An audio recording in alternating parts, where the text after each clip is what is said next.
This is what Presbyterian church government means to us, the proper government of Christ's church, decently and in order. Approaching is the PCAGA General Assembly. There was a minister in another denomination today on X, Twitter, and he said, I'm going to mute the words PCAGA. It's so irritating. You all are so obsessed with it. It's such a bother, and we'll just remember him in our prayers, gentlemen. We're joined with what I call the Poly Boys, the crew from Polity Matters. They're all PCA teaching elders, and they've all got this problem, and it's called polity obsession, and they're here with us. And I said earlier today, the decently is Brother Jared Nelson, all-around swell guy. The in order is Scott Edberg, Mr. Divisive Spreadsheets, and Ben's just the and, because he's just something unusual and indefinable. So how are you guys? You can unmute you, Scott, or you all just unmute yourselves and tell me how you're doing this fine May evening. Scott. The awkward pause is a preview of our show that we usually have awkward pauses when we have to talk about ourselves. Well, only when we're recording. I take them out in post. Yeah, I wanted to make sure that everyone had an authentic Polity Matters experience when you come on as a guest, which is a lot of awkward pauses that Ben is forced to take out. Things are going well. We here in southern Illinois, right outside of Missouri, my family and I have a 5-year-old, a 2-year-old, and a 6-month-old, and we're just starting to get full nights of sleep again. And so that's been delightful. And recently I was elected the clerk of Ileana Presbytery. And so I've been chugging away at organizing that. And so that's pretty much an update for me. Yeah. Who could have seen that coming? All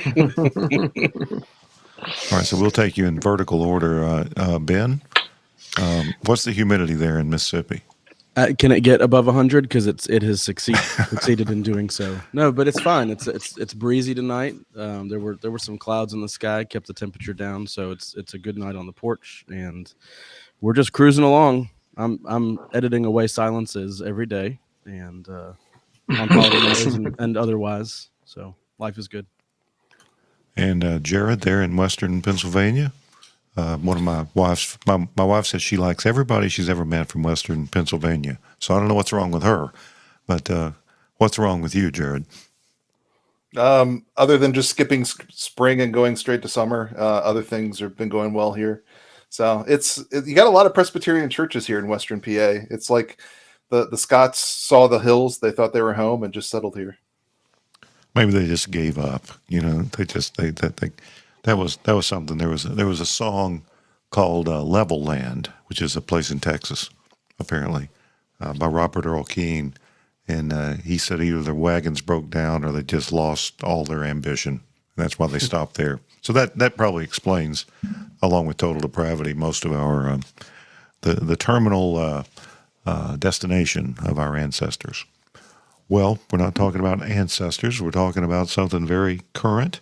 The upcoming General Assembly of the Presbyterian Church in America be held in Richmond about the first 1.5 weeks. What date? What is the start date? 8th, 9th, 10th? What is it, Scott? You know. It's the 10th through the 14th. Okay, there you go. So a week and a half into June, and then for that week. We're going to have Fred Greco was on last week. No pressure on you guys. And he said that the figures suggest that we'll have over 2,000 commissioners again. And that would be that'd be 3 years in a row, if that's the case. Or would it be 4? Would it be 4? Because I don't remember how many were in St. Louis in 21. But at any rate, it's coming. You can't stop it. I mean, only some sort of union action or natural disaster could stop it. We had union problems in Birmingham, apparently. That didn't help. But here we are. So the overtures and again, let me explain for the three listeners who don't know. Overtures are requests that come from individuals or sessions or usually presbyteries that ask the General Assembly to do something or amend something. There may be a couple of other things you could that they might imply, but that's basically it. And I think someone said, some would ask, I think like the OPC, they may have 2 or 3 overtures a year, something like that. And so the question is, why do we have so many? I think it's because we're large and diverse, and even though we're relatively peaceful, we're unsettled. We never have exactly figured out who we are, and the way you define that is you amend things and you do things, and it's sort of a dialectical process between we're divided somewhat like the U.S. electorate, pretty evenly on some issues, but very unified on others. So anything to say before we just jump in and try to do a program that familiarizes whether you're a spectator to the General Assembly or a participant, a commissioner, or maybe you're outside of the PCA and you just wonder what's wrong. As Dr. Sproul will say at the close of the program, what's wrong with you people? Maybe we can help figure that out. So Scott introduced this. We have a document on the screen. We'll link to it in the show notes, as they say. You can follow along by clicking on the details or the show notes.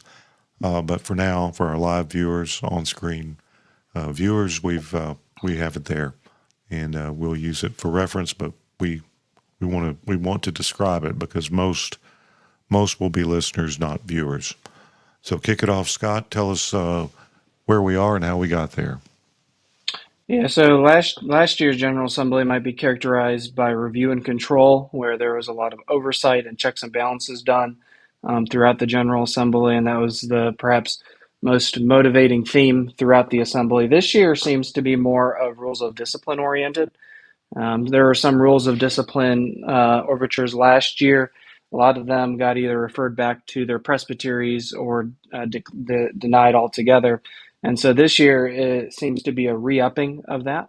And so we will be doing this year. There's nothing really too flashy as we've had in the last 4 years or so, but there are substantial matters that we'll be taking up together. The document that we have prepared, Jared and I prepared this document last year, just a general assembly preparation. It goes through each of the overtures, gives a hyperlink to the actual language. It doesn't try to give you any voting advice outside of the intent of the overture, but also potential liabilities that some might have issue with it, as well as a permanent committee recommendation and any resources that are connected to it. And so we tried to add some resources. Since men have been writing on the overtures, we thought it would be helpful to have what they've written on the overtures also included. And so that's the document.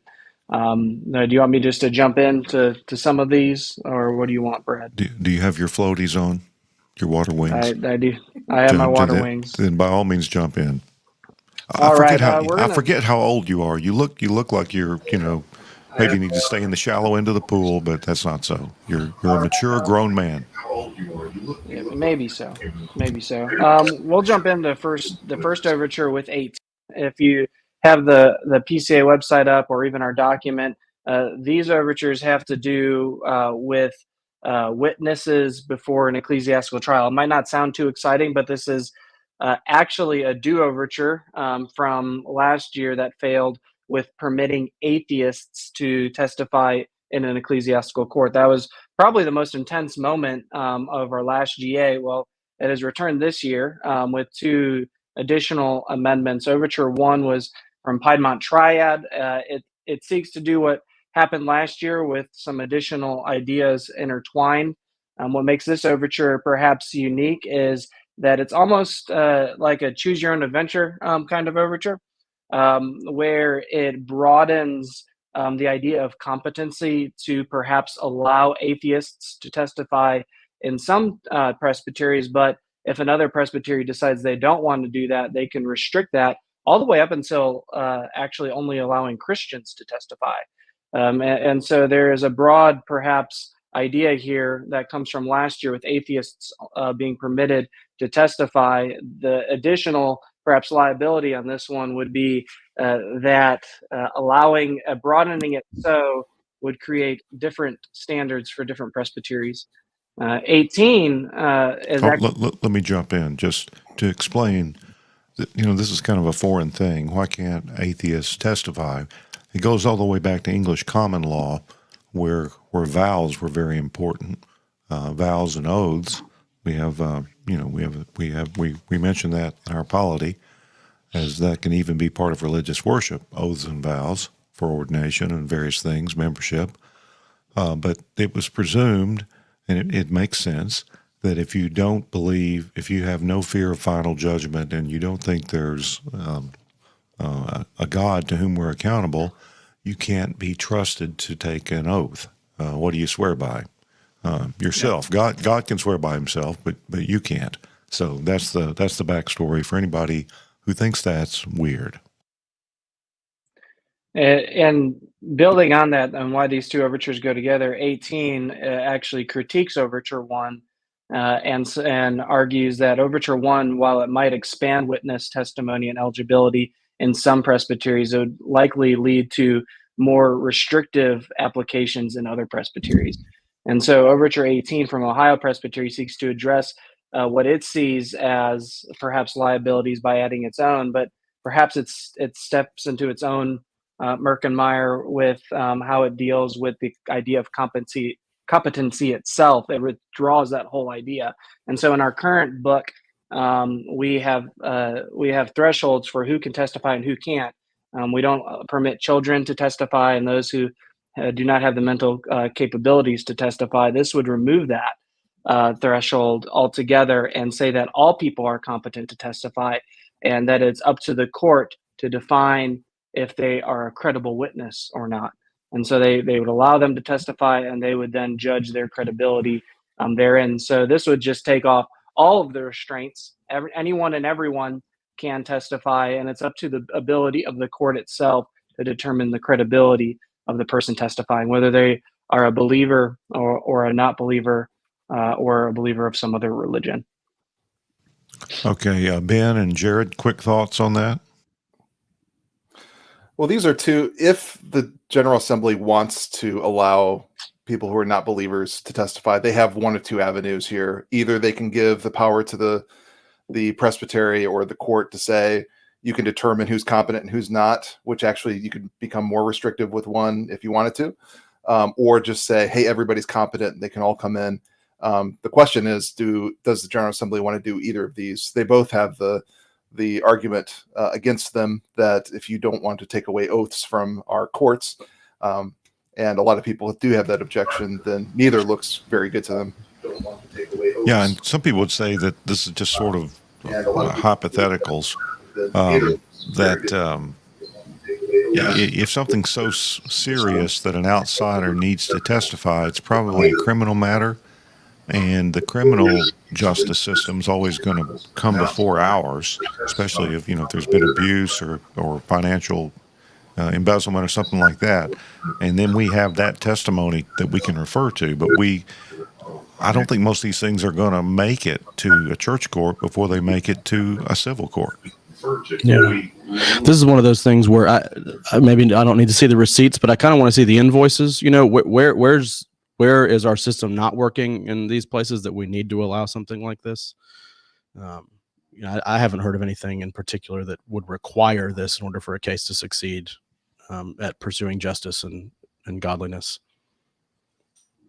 Are we supposed to say nonpartisan? Sorry, guys. Are we allowed to argue for or against things? Scott and Jared don't usually let me say things of opinion, so.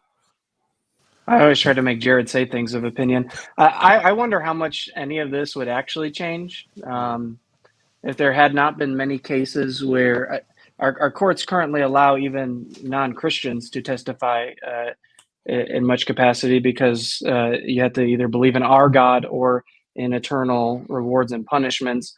And so I wonder what this would tangibly change. I know that it would change our book. I wonder if much would actually change in our judicial processes at all, outside perhaps the words we say. would we have more atheists participating in ecclesiastical courts? I don't know if there would be. And so it might be more of a statement even than actual reality. All right. What's our next grouping? Back to the top. Yeah, we're on 4, Overture 4.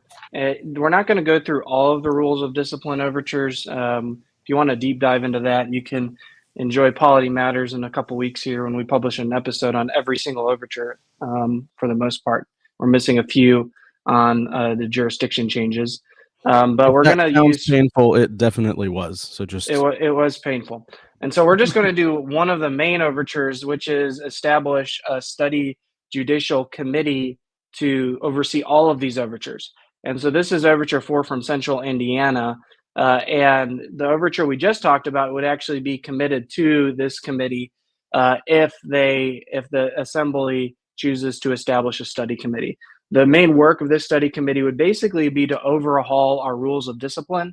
It's no doubt in our minds that our rules are kind of broken in many places. We've seen that in 31.2 and in other places, and there's inconsistencies throughout. And so Central Indiana hopes to establish a study committee in order to perhaps unify our rules of discipline, which would include Overture 1 and 18 as perhaps evidences to how to do this.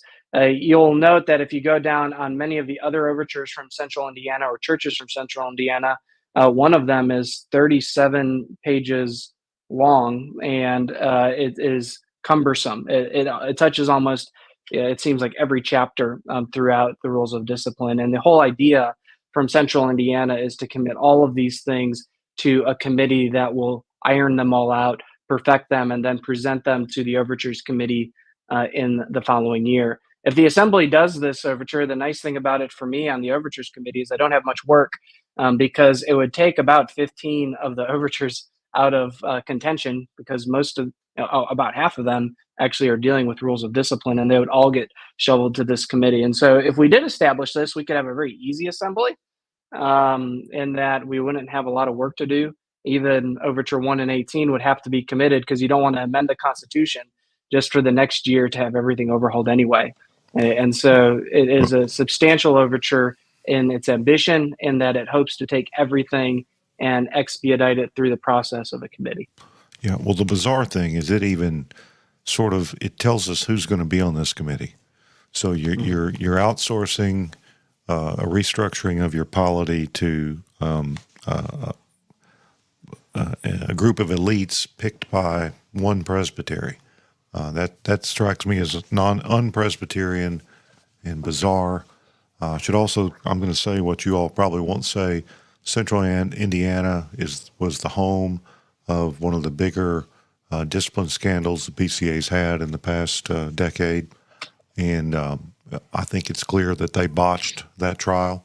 So it's sort of strange. I understand that they perceive problems, but I'm not sure that they're the ones to lead us. So I don't mind editorializing. There it is. Yeah, the difficulty when you add names to an overture like this, we're gonna start haggling on names. It's like, I want to remove Fred Greco for Brian Chappell or something like that. And when the overture, I don't think the Overtures Committee will have the taste for that kind of work, where they have to make speeches like a nominating committee in order to produce a committee for this. Yeah, if this were really debated and taken seriously, it would take hours just to get through it. So I'm not sure it would ultimately save time because we would spend a lot of time working on it. All right, what next, Scott? Do you have any comments, Jared? I know you have a lot of comments on the names on the list. Can you go through each name and give us a rating from your own scale? No. But I think that would happen. I mean, I think one of the things that is a difficulty of this overture is would they spend the entire time debating who's on it rather than just giving that power to the moderator? And yeah, blue ribbon committees. Sometimes they come back with something great. Sometimes you just say, "Hey, we could have done this last year and not wasted all this time." So, yeah. My initial critique of this one was that the list is too short, right? We need more representation if we're going to have a committee like this. But if you track that along, and this might be too simplistic of a thought, you just kind of wind up creating an overtures committee, which we already have. And if we take it slower, perhaps over time, we could do maybe the intention of something like this. But we have the mechanism. Yeah, I don't like farming it out. We already delegate our discipline to, when we have a Supreme Court. The Overtures Committee is sort of our delegated assembly and has a lot of power. I don't see the need to distill another board that has a whole lot of power. Yeah, the only thing, the difficulty, if the Overtures Committee wanted to take up perhaps a 37-page overture, it'd be too much for one overture. The 37-page overture could be like 6 or 7 overtures. It's all bound into one. And perhaps that's its greatest weakness, right? Because if there's one thing that you don't like in that entire omnibus of revisions, you'd be tempted to vote against it. And we saw with Overture 8, I think, or Overture 7 from a few years ago, where we tried to change 31.2 and then another location. And the overture pretty much failed just because of the additional location that was being dealt with. And so when you start expanding the jurisdiction of these overtures, it also becomes difficult. Overture 21, moving down, if you want to jump down, is against interlocutor appeals. This might be confusing at first. I think Jared has a lot of good things to say about it. But it basically seeks to pause the complaint process in the middle of judicial process. And so one of the issues, especially that we saw with it in Central Indiana, where this comes from, is that every step of the way throughout their process, there was a complaint lodged that paused their process. And so the general issue that they ran into is a 3-year issue then turns into a 5-year issue, because you could probably get most judicial process with its appeals done within 2 to 3 years. But when you add complaints that are sent up every step of the way, it really extends the time of doing any sort of judicial process. And so what this overture would essentially do is that the complaints lodged during the process would be taken up after the process. And so they would just be set aside. They wouldn't be ignored or thrown away. But if this overture is adopted in our Constitution, we would just set those complaints aside and then send them up. Some issues that might arise from stuff like that is you're dealing with issues of complaints with the time frame for when you can lodge in a complaint. 60 days or so. This would likely be outside of that 60 days, and so there might be other parts of our Constitution that need to be amended in order to actually achieve this. All right. Any thoughts? I think you can see it's from Central Indiana, and some people see that name a lot there, and so they say, I don't want to listen to things from there. But this is actually, I think, a problem. Because it can become a delay tactic where you just complain about every step of the process, drag it out, and hope that they give up. And this would say, okay, keep your complaints. We'll consider them all on the appeal, which mirrors some trial courts that you'd keep issues alive for an appeal. And here's all my complaints at one time. So I think there's something good that's here. It has to be fixed because of the time limits. But it could be fixed. And this is actually something that the SJC has said, this seems to be a problem. We have cases that are 4 or 5 years old because of this. So there's something that's good there. It gets into the weeds a little bit there with process, but just to stop people from having a delay tactic.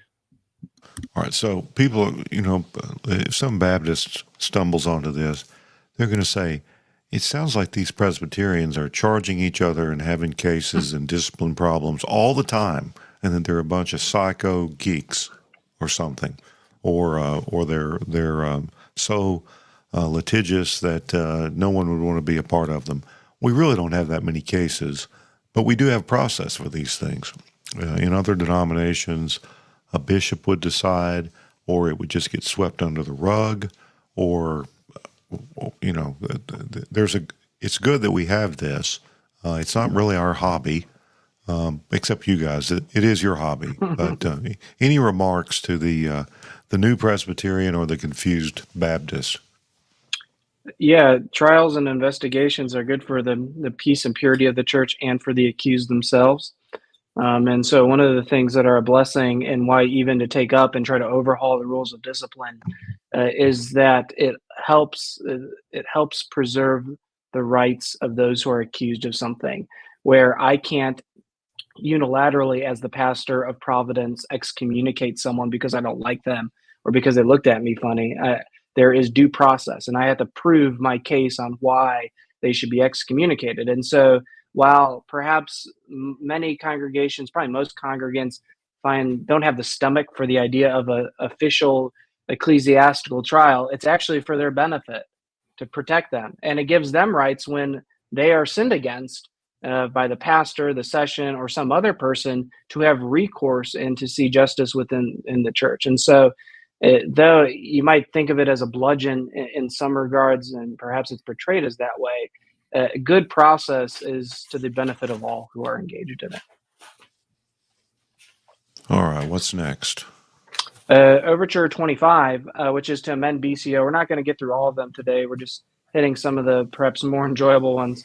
Overture 25. He said enjoyable. He also said this once. Oh, I'm sorry, I had it muted. Hold on. He said this. No one wanted to be on my team. Yeah, and you see why nobody wanted to be on your team, because you talk about stuff like this all the time. But go ahead. Overture 25 amends 31.2 to expand who may assist in an investigation. And so, if you're wondering what this has to do with it, it seeks to perhaps clarify to presbyteries that they can seek outside counsel and advice and help from third parties. And so, this would perhaps be thinking about things like grace, where they come in and they do an investigation on behalf or for the presbytery, or for forensic scientists that might come and try to come alongside the presbyterian in order to verify something. So this overture seeks to clarify, to inform sessions and presbyteries that they have more tools at their disposal outside of just themselves, and that they could seek help from outside the church court. Perhaps the liability for an overture like this is that they could already do that. And so some might think that it's an unnecessary overture. Grace is used throughout the PCA. We heard of a recent case not too long ago that grace was used in, and a few others. That's an organization that they investigate child and sexual abuse. Yeah. Right. And some would say they're activist. Maybe they're not altogether balanced in every case. But anyway, that's what they are, and they are often used. So, yes. Yeah. And so this would just be a clarification to perhaps, I guess, share with people or presbyteries or sessions that don't know that they could actually utilize these resources. So it's a clarification. It's not really that much of a change of our Constitution outside of just clarifying perhaps what resources sessions and presbyteries have. Some people think this would undermine, some principles of Presbyterianism in giving undue influence in some cases to someone who's not a member of any PCA court. Any thoughts on that? Is that an unfounded fear? You say this can already be done, but what do you say about that? I'll let you guys talk. I've been talking too much. Well, sometimes if you have an outside group, they don't know our polity. And so some of the things they may be doing, such as taking testimony, isn't done in the way that actually allows us to have a trial. They also may produce a report that if you don't have control over that report, you have the allegations in there, but if they were unfounded and those allegations get out, you were not protecting somebody very well. So you may want to use, and there have been people that have used an outside group. Should it be encouraged, though? Probably depends on the group. And there's a lot of things that can get out of control if you bring in an outside group there. Usually, if you need some outside help, the presbytery is there for you. There's some availabilities there. So I think you can do this. Should it be encouraged, or should we just kind of leave it where it is? And yeah, those are good points. All right, Scott. Yeah, the last overture that I have is the very next overture, Overture 26, which is to amend 3219 to expand representation of accused persons before church courts. Currently, if you wanted to be represented in a church ecclesiastical trial, the pool that you can fish from for who can represent you is within that church or jurisdiction. And so if you have a trial at your local church, the people that can represent you in that trial are church members or session members, anyone a member of that church. If you bump it up to the presbytery, it's anyone within the presbytery can represent you before the presbytery. And then you get to the general assembly, it's anyone in the denomination that can represent you. That's how it currently functions. And what Overture 26 would do is expand that last category where anyone can represent you to all tiers of the church court. And so anyone can represent you at the GA, the presbytery, or the session. And so it would expand the pool for representing someone. Why someone might want this would be in the context of you have a small church, there's not a lot of representation, trained representation, not a lot of Scott Edberg Polity guys or Jared Nelsons, and maybe not a lot of people who can be neutral. You know, in a church of 30, everybody may be on one side and you're on the other. And then what do you do? Good sessions would allow this anyway. But our system is complicated enough and dependent enough on the good behavior of the officers that it can be used against people. You can tie someone up with our process where they miss a deadline, or you just know this person's never going to have the strength and the moxie to sit before us and defend themselves, so they just don't show up, and then you get rid of them for contumacy. There's a word we may not go into, but you can look it up. It just means not participating, not cooperating in the process. And I'm very much for this, and that's because the purpose of discipline is restoration. I mean, the honor of God, certainly, but we want to restore people who have been charged with offenses, which could be doctrinal, personal problems, offenses they've committed against other people in the church, scandalous sins. But most people involved in church discipline just check out. And this might help fewer people not check out. That's the goal and the intent. I know of some friendly overtures that some people, friendly amendments that some have to this that would allay some concerns about there being serial representatives who go around and do it for fun, limiting the number of cases per year, that sort of thing. Might be a good idea. But this is for my presbytery, so I'm very familiar with it. Yeah, I think the big concern for this overture is a band of like canon lawyers that are professionals. And so there are the professionals that go around from church to church obliterating any session or presbytery because they're that skilled at it. And so I think that's the general concern. But they can't be paid. It says that. It already says that, and that part would be unchanged. So one thing I'll throw in, I did some research. This overture would change the BCO to put us almost in exact alignment with the ARP, the OPC, and the RPCNA. ARP is a little vague whether it has to be an elder at levels higher than the session, or whether it can be any church member. And my ARP friend didn't even know which was which, said they do allow members. So with that interpretation, we would have the same facility that the other Presbyterian denominations that are closest to us have. And as far as I know, they don't have a professional canon lawyer problem. But we are different and we are larger. We've got our own culture, as every denomination does. But this would make us more like our brethren.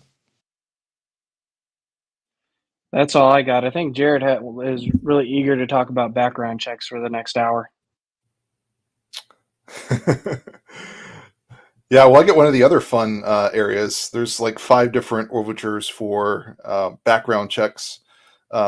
6, 16, 17, 23, 24.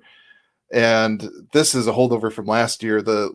there was an overture to require background checks, and it was sent back because it had some problems.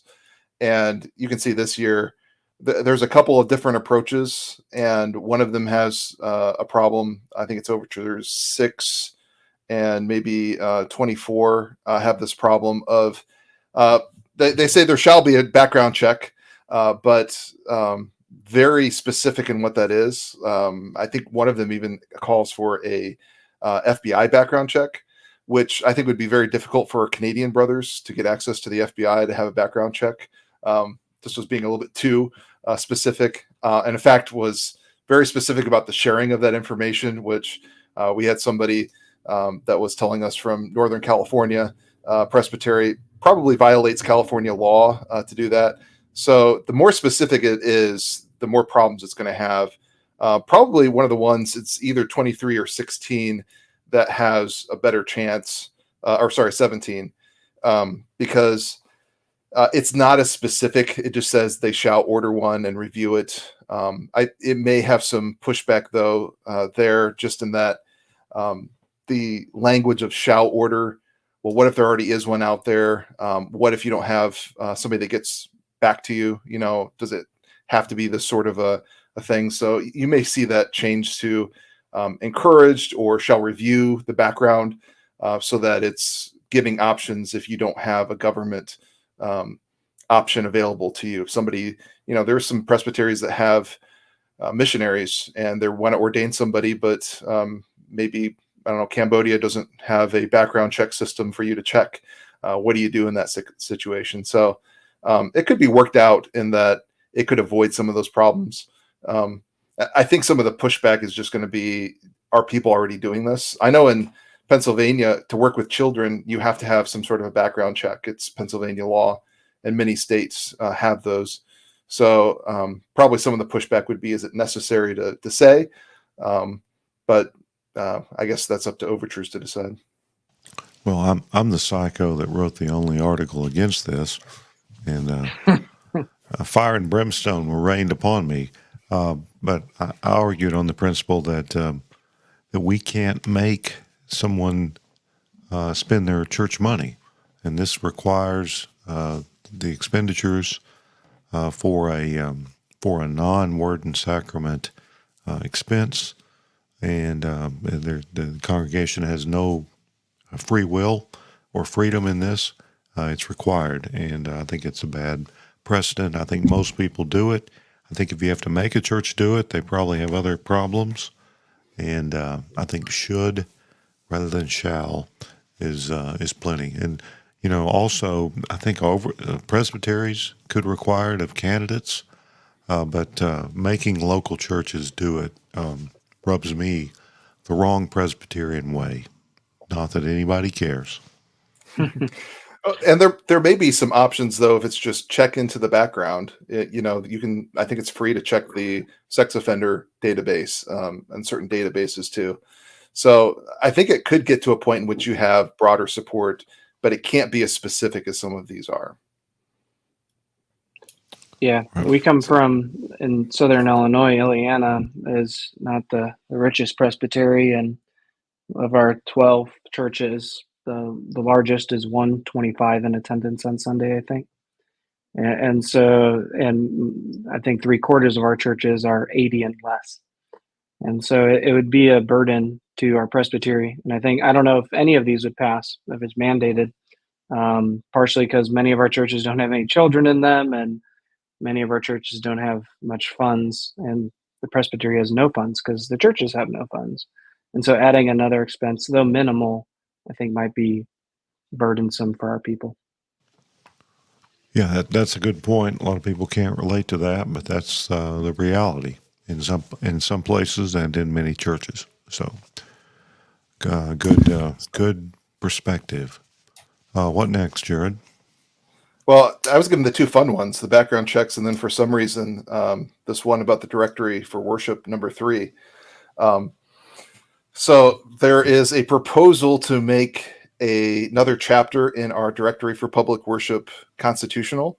For those that don't know, the directory for public worship doesn't have the full force of law in our Constitution. it's considered a part of our Constitution. But as they were going through and revising it, only the chapters on the sacraments were originally made binding for everybody that they had to follow. And then eventually, about 5 years ago, it was added to that one line about marriage was also binding. This one seeks to make another chapter from that directory binding, which would be BCO 53, which talks about public preaching.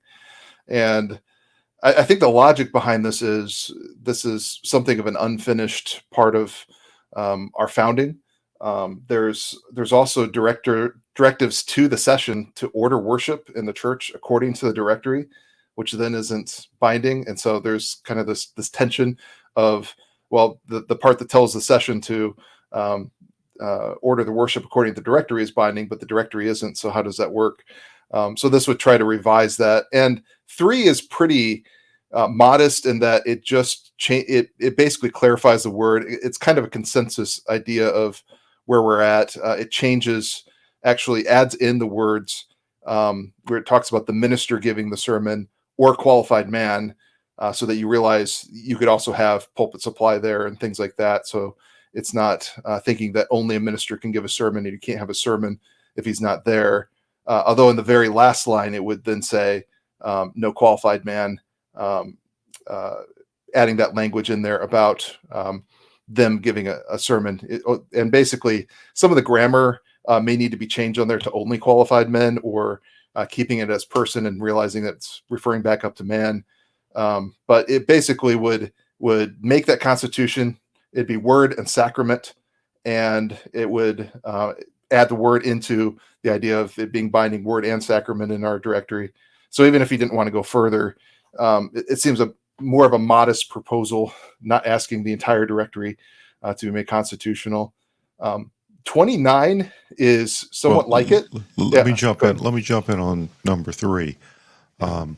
If you haven't read the chapter, the section on preaching in the book of the directory for worship, it's very good. There's nothing objectionable about it, and I really think it would be good to have it.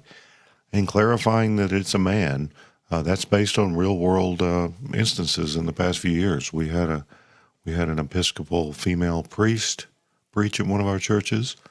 That's the subject of an SJC case. And we have a church network in South Florida that's in the process of, they've left the PCA because they wanted to have women preach. So this might seem unnecessary, but it is partly in response to, and we've had pastors' wives preaching in some cases. So maybe it is necessary. It does tighten up the preaching is for men thing, because we believe that's biblical. Yeah, and it seems to reflect some of that controversy from last year. I think there is a little bit of a choosing your adventure, to use Scott's words, between 3 and 29, in that 3, I think, represents a consensus that is already in the PCA. I think that is largely where the PCA is. 29 doesn't seek to make the whole chapter constitutional, but just to add in an additional paragraph that would then say that there is not to be any women that preach not only in Sunday morning, but in other venues such as campus ministries and things like that, and chapels. And I think that tries to even say not just on Sunday morning, but in these other areas.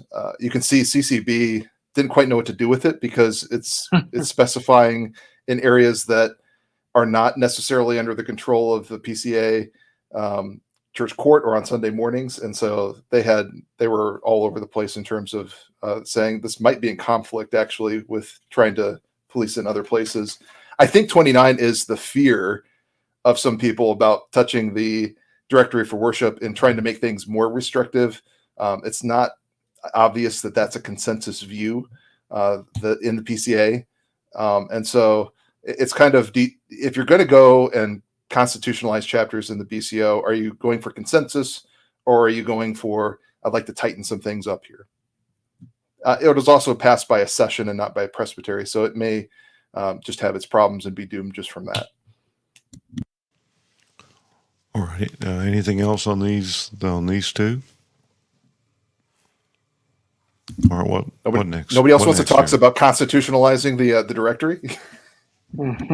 I've gotten enough pain from talking about the directory being constitutionalized.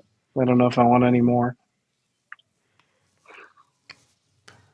All right. Then What's we're on to next? Ben. Jared has been frantically texting me and probably trying to fax me, maybe woofing me. I don't know that I have an echo. I tend to get echoey at this time of night. So if there's trouble, Brad, I can sit back and be the ampersand for the rest of the episode if I need to be. No, that's okay. No, you're okay right. now. If you've got external speakers, turn them down or off. But that could be part of it. Yeah, we did. Okay. We're going to take a look at 14 and 15. So 14.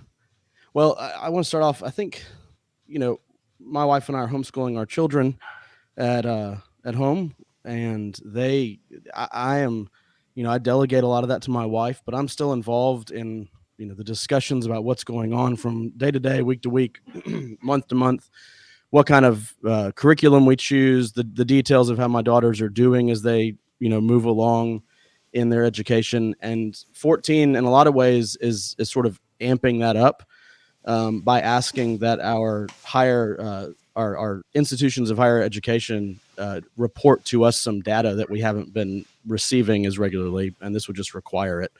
And so it's asking, it doesn't state it explicitly, of course, but it would be Covenant College and Covenant Theological Seminary to supply us with just a simple amount of data in their annual report, the total student enrollment, the number of students by full-time or part-time, and then their gender, as well as the learning modality, whether they're learning in person or online or a hybrid of the two.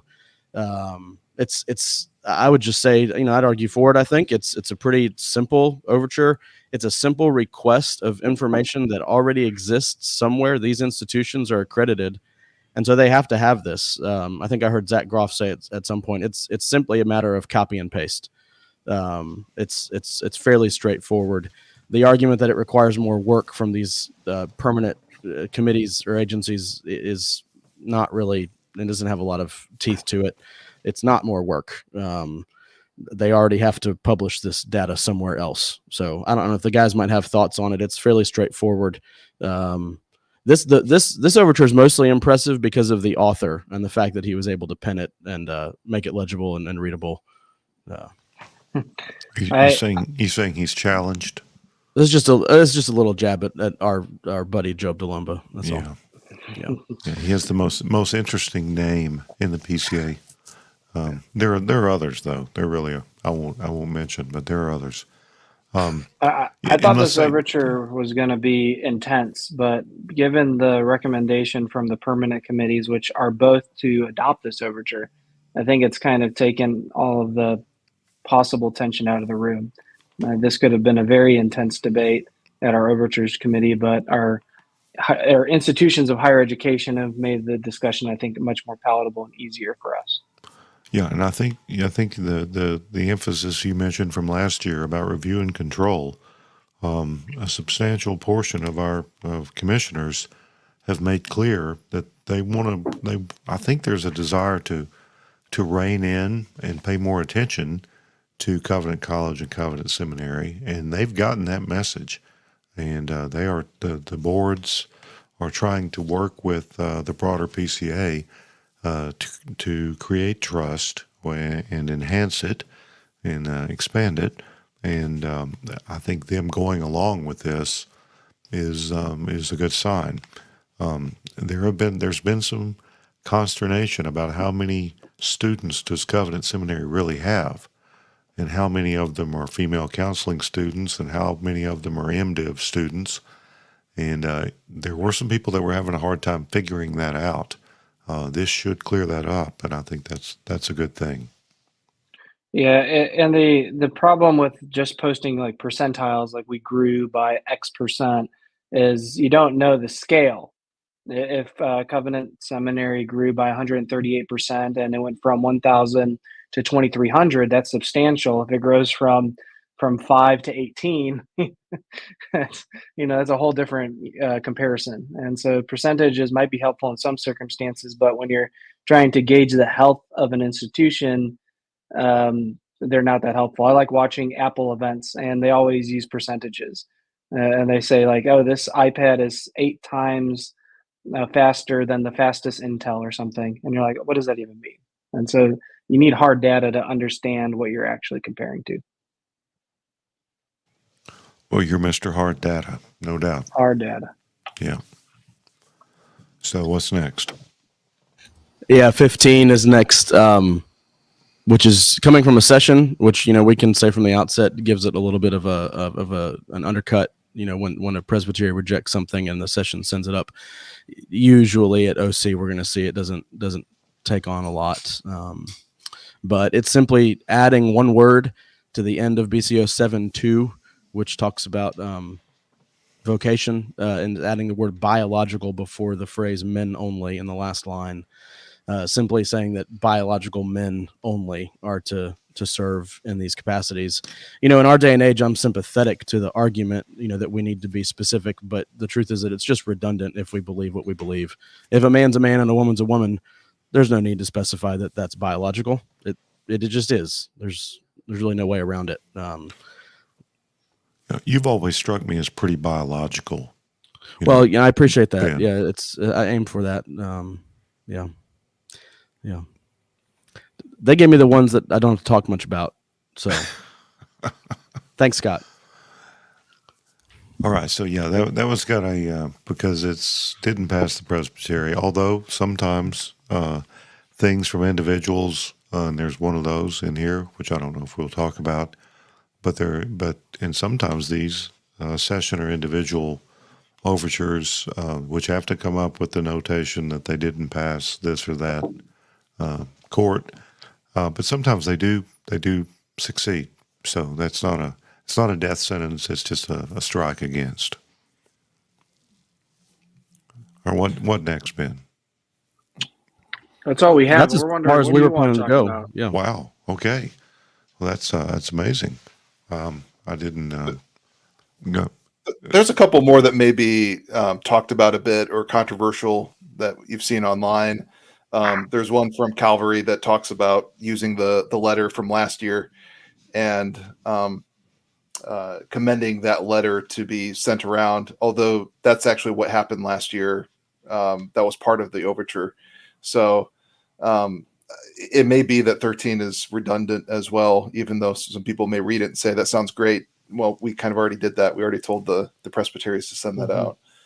And then you had an entire interview with the guy from who wrote 33. So I think if people want to get into the Jesus Calling overture, they can listen to that. Yeah, that's from Benjamin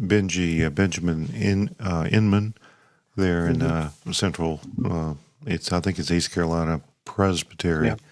Yeah. He said it got a lot more votes at Presbytery than he expected, and that encouraged him to go ahead and send it on. I think it's a huge issue. I think the issue of our century is, two things. It'll be the doctrine of God, which has already got major problems, and then the doctrine of Scripture. And both of those are really theology proper, Christology, and, how Scripture works and the importance of it are all touched on this. Some people don't know, but the best-selling Christian author of all time was the wife of a PCA missionary, and she died last year. She wrote a series of books that became a brand. I counted up on the HarperCollins or Thomas Nelson, whatever sort of non-Christian, non-evangelical publisher involved in this. I think there were 82 products in English. So this thing took on a life of its own. And that happens in the publishing industry. And anyway, I feel strongly about this one. And, you may hear more about this. But yes, there is a show, and I'm also going to repost on the Presbycast feed an absolutely excellent show that that Ryan Beasy did with Zach Groff. He didn't say much. That was the good part. Sarah Morris carried the ball on that, but also Ryan's wife, who is delightful and bright and impressive, and way too good for him, I might add. She's on there too. So listen for that. I think that could well be helpful. So well, I've been surprised with talking with a few people that I think there is real concern for the book, especially the first few editions that had the original introduction that seemed to almost put this on the level of inspiration. I think the pushback that it'll get is it was rejected by a presbytery, and if it's right to go through the General Assembly for a book by somebody that's a layperson. Of course, the pushback from that is just how much it's sold. I think it does have an uphill battle in that way. Although somebody sent me the other day when it came out originally, none other than Kathy Keller wrote an article against it about some of the problems that are in it. So there's a lot of people who have reservations at the least about the method of that one. I think this overture, and if as it's debated, it will at least publicize the issue. And it's not about the lady who wrote the book, who's a godly woman and well regarded. I think it's about what the PCA did as far as oversight and pastoral oversight in this matter. And when something's the best-selling Christian brand of all time, or in the last 100 years, or whatever, and it's from when you had a presbytery involved and you had an agency, MTW involved. Maybe we need, one of the things the overture asks for is to investigate, kind of what PCA people knew and when they knew it, and for future reference, what we should do about these things. I think there's also there's a kind of a subtle sexism involved, because it was a book by a woman, and it was a book perceived for women. So second tier importance. Don't worry about it. And that's wrong, because Christian women deserve as good a literature and teaching as Christian men.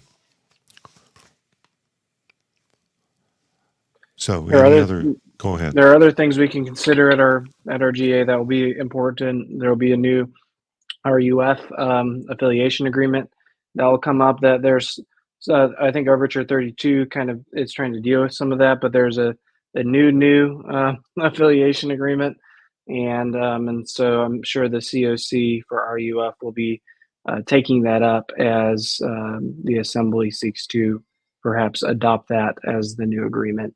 And so that'll be something to look out for. We'll be ratifying 3 amendments, one on officer titles, another on confessions, and then one on sexuality, I believe. And so those are also important things we need to do as the church as well. Yeah, that's one of the first things that happens at Assembly. So people need to be prepared for that. We've had some things shot down after passing the presbyteries before, just because it seems like the people who supported it were asleep at the wheel. I don't think that mistake will be made again. But they do have to be ratified one more time by a majority plus one, 50% plus one votes. So everyone should pay attention. If you voted for those at Presbytery, be sure that you're awake and you vote for them. And in some of the earliest first actions of the Assembly. Well, we've barely done an hour. That's fantastic, and we tried to move quickly, and we did. I think that's helpful. But any predictions for the Assembly? Any tips? Any thoughts about who the moderator will be? It's a ruling elder year. It's very important for us to pay attention and hope and pray for the ice cream social to be well publicized and in an accessible location. Ben is a zealot, a religious zealot when it comes to that ice cream social. I think he's mentioned it 8 times in the last 10 recordings. What I haven't told anybody yet is that I'm allergic to dairy, so it does me no benefits at all. I simply want to see it return. Yeah, You want to watch other people enjoy it? is our fascination with the ice cream social, there is the PCA leadership's commitment to the ice cream social. Is this proof that there are boomers in charge? I'm glad you said it and I didn't have to. Well, while you guys are in Overtures, I'll be getting my swag. So that's the whole reason I did the Overtures chart, is to make sure everybody's in there so I can get my choice of T-shirts and candy. There will be Polity Matters swag at General Assembly this year. We don't have a booth, but just find one of the 3 of us and we'll hook you up.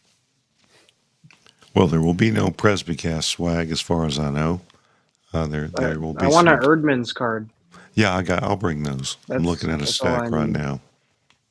Yeah. I still have I don't be an Erdman cozy, so I like koozie. that. Koozie. It's I don't know how you say it in Western Pennsylvania, but everybody else says koozie. But any thoughts about the? Of course, we have the whole David French seminar matter that's been resolved. It's not going to happen. But is that going to turn up the heat? I mean, the temperature. It seemed kind of like this might be a snooze fest, but it's not feeling so snoozy anymore. I think it will return to a snooze fest. I think that the whole event was canceled on the back of Brother Jared Nelson. I want to give him all the credit and all the controversy. I said nothing. I'm always trying to get you in trouble. This is the best audience to do that for. I think they'll all die down by GA. I think it will be forgotten, long forgotten. You don't think people will be wearing T-shirts with, bigger than life-size heads of David French on there? It says "Free David You're French." Giving me an idea. You're giving me an idea. A psyop. Well, I wanted to make a Machen shirt that just said "Putting the fun back into fundamentalist." That's my idea for swag. Yeah, sometimes people get kind of excited or upset, and they start throwing around the word fundamentalist. I don't think we really have any in the PCA, but that's a matter of opinion, I suppose. Yeah, and this is let's face it, secular politics are the reason for this particular conflict. But I don't. I predicted that 2024 was going to make everybody crazy. Maybe this is part of it, but I don't foresee anything else. Any The only thoughts other about thing. The only about other the thing venue? is that Let me ask you about the venue. The venue, fact that it's in Richmond, which is technically in the south, but it's closer to the northeast, and it's not terribly convenient to the southeast in some ways. So, any thoughts on the dynamics or attendance that might, without some big home run World Series type issues, what do you think about the demographics and the numbers, the attendance numbers for the assembly? it's going to be more scattered, just given the nature of how the hotel structure is. And so one of my favorite assemblies was actually St. Louis, because of the central hub nature of it, where there is one central place for most people to be. This won't be like that, and so there will be fragmentation of Presbyterians everywhere, and perhaps not a bunch of Presbyterians coalesced outside of the business hall. And so it will be a little more fragmented than perhaps the one in St. Louis, because of just they're at different hotels. We have a More in the PCA event Wednesday night after the GRN dinner. It's going to be nice. You should all show up, and if you don't register, I might have a few comp tickets if you find us early in the assembly. But you should register. Go to moreinthepca.org, I think it is, or .com. You'll find it. I should have that memorized, but I don't. But it's not just for ruling elders; it's also for other cool people. And there's one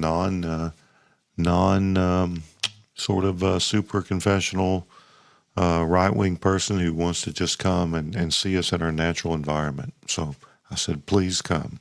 Do the work of a ecclesial anthropologist and sociologist, and maybe you want to take some measurements or pictures or make recordings or something like that. There's just one. There's just a token at that event. Yes.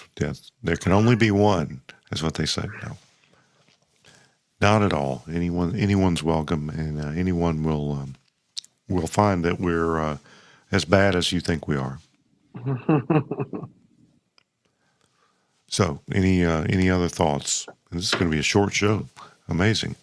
I know you're juicing us for everything we're worth. But you don't want to overload. Of course, a 2-hour show on Overtures might be of interest to 50 people, but this is much more. And they all listen to Polity Matters, right? So I didn't say that. Yeah. So anyway, tell us where you are at Polity Matters now, and why people should listen to you year round. That's a Ben question. Where we're at, we sort of periodically will return to the Book of Church Order. I think we've covered, let's see what we've published through chapter 14 now. We've got 15 recorded. That's in the hopper at some point. We've been going through lately just the week of General Assembly. We call it Some Assembly Required. So day by day, we've got guests that have come on. You guys will have to remind me. Per Almquist came on, Fred Greco, Steve Dowling, talked about Overtures. Mel Duncan was on with us just this last week. We published that. And then Alex Ford joined us for our 2-hour long Overtures overview that'll come out, Lord willing, next week. We'll drop that so guys can start prepping and listening. But yeah, we're having a good time. You can, if you have suggestions for stuff we should talk about, let us know, because we're just going to go back to the book when we can't think of anything else. So, okay, so next we've got your big show on Overtures, and Fred Greco said online that he'll have his document out next week. I don't know if David Coffin or anyone else. Ben Shaw used to do sort of an article. I'm not sure he's doing that anymore. And who knows? Someone else may do it. Some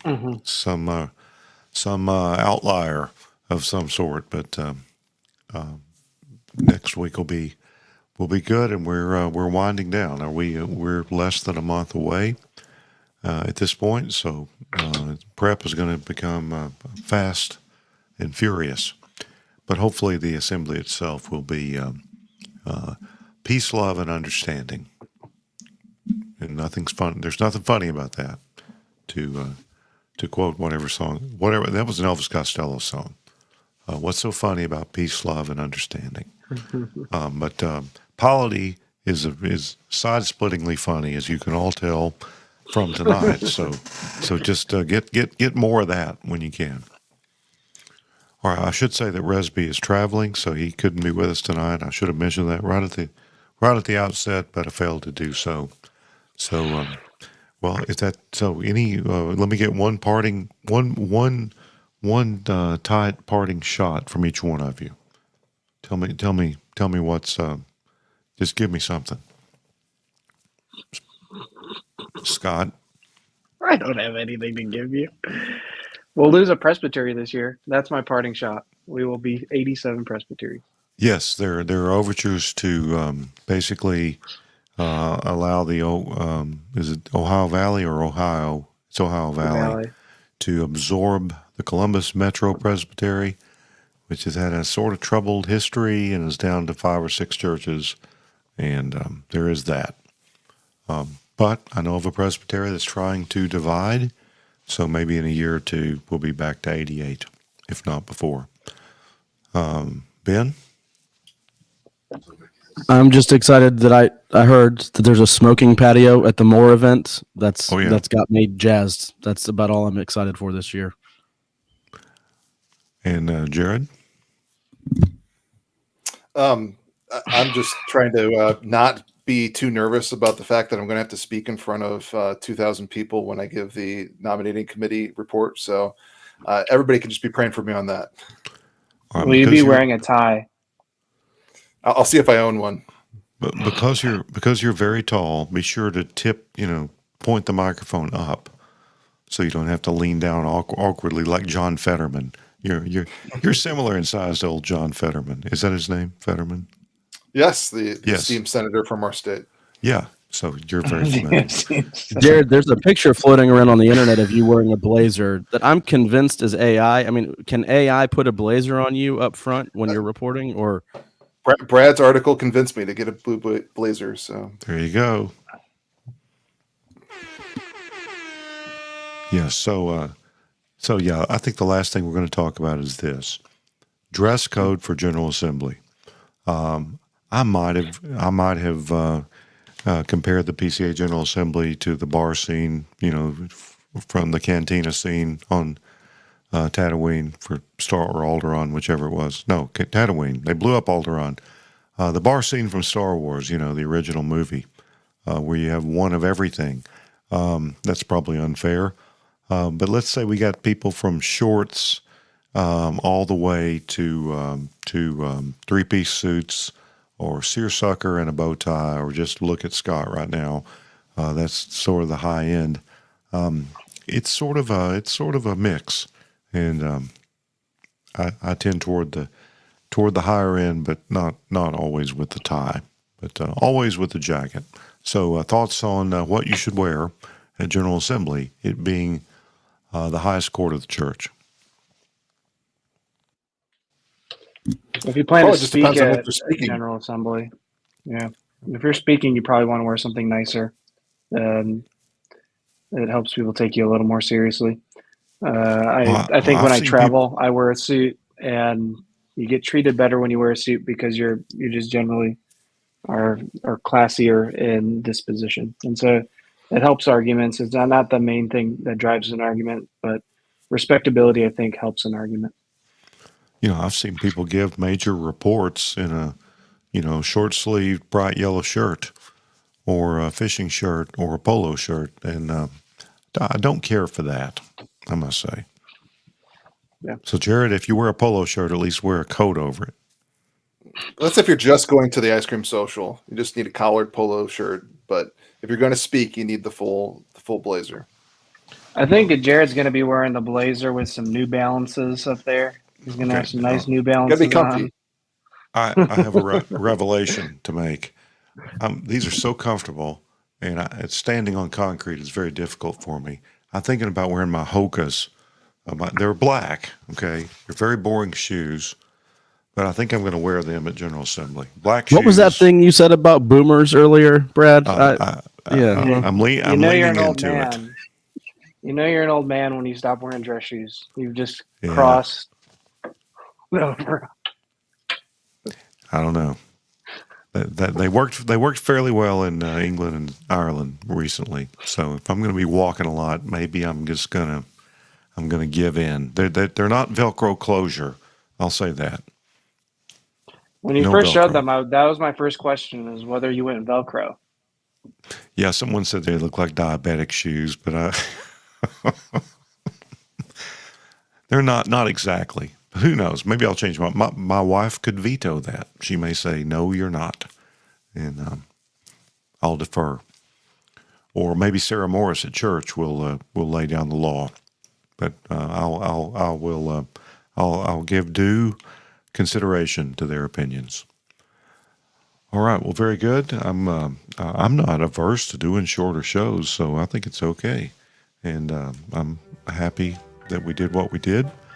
And again, stay tuned. Lots of content coming, both on our feed and on the Polity Matters feed and other places. Fred Greco's document. We're going to be retweeting all that. And contact any of us if you have a question. Not that we're experts, but we're interested. So if Resby were here, he would tell you, do be a Presbyterian and don't be an Erdman. And my doubts just seem so small. He's made our home a heaven here below. Then you ask me why I love him, why I choose to walk this way.